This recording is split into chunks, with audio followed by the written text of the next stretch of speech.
खतरा अभी तक मौजूद है, टला तो नहीं है।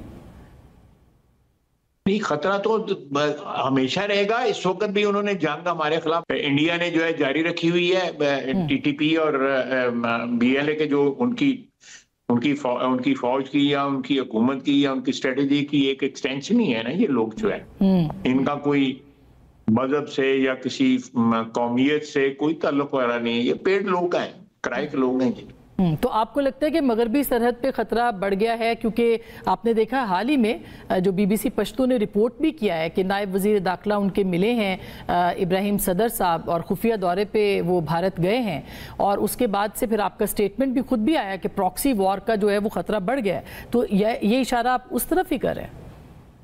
जी बिल्कुल, आपने बिल्कुल सही निशानदेही की। हमने जो है उनके साथ जो हमारा इस वक्त जो एक सीजफायर जो है इस महाज पे मौजूद है, मशरकी महाज के ऊपर, वो वहां पे हो सकता है उसको कंपनसेट करने के लिए जो इनको यहाँ पे अजीमत उठानी पड़ी है इस महाज के ऊपर, उसको कंपनसेट करने के लिए वहां पे टेम्परेचर बढ़ाएं दोनों का। और उसमें अफगानिस्तान की हुकूमत अनफॉर्चुनेटली बदकिस्मती है, वो शामिल है उसमें।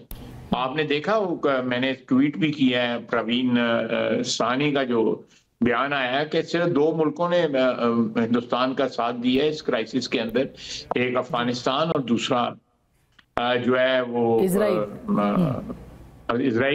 हाँ। देखिए, मैं बार बार कहता हूँ, उसके लिए मुझे क्रिटिसिज्म भी फेस करना पड़ता है, जो मोस्ट वेलकम, बिल्कुल क्रिटिसिज्म होना भी चाहिए, बंदा अपना खुद एहतसाबी कर सकता है उससे।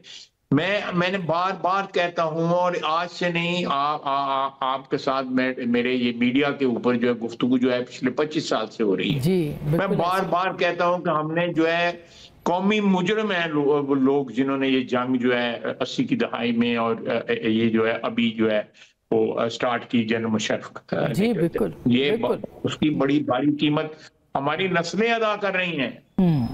यानी उस जंग में भी एक नस्ल जवान हुई, फिर दूसरी जंग में नस्ल जवान हुई। उनको पता ही नहीं है कि 80 की दहाई से पहले पाकिस्तान कैसा था। हमारी तारीख जो है मस्ख हो गई। यानी मेरा दिल रोता है।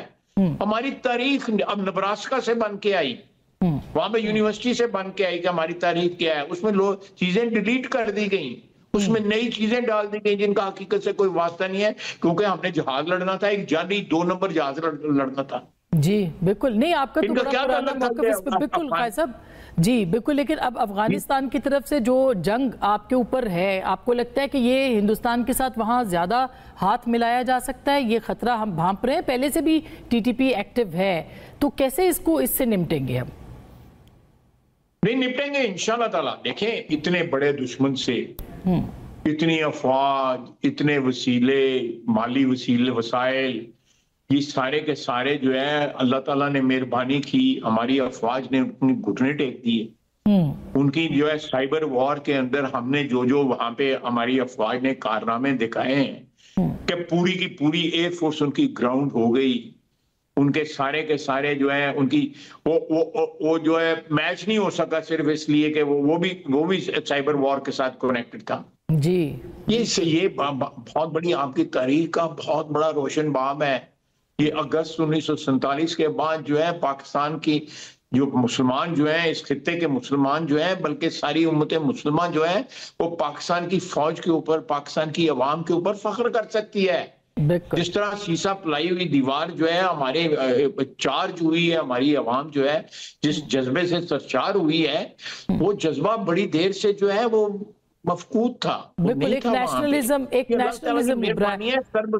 सर्वसजूद होना चाहिए, सारी कौम को सजदे में चला जाना चाहिए, उससे माफी मांगे, दूसरे दुआ मांगे कि अल्लाह ताला जो है वो इसी तरह हमें जो है फतह मिलती रहे और हमारे अमाल भी दुरुस्त हो। हमारे फलस्तीनी भाइयों के साथ जो जुल्म हो रहा है, वहां पे इन्वेजन स्टार्ट हो गई हुई है, कत्लेआम हो रहा है वहां पे।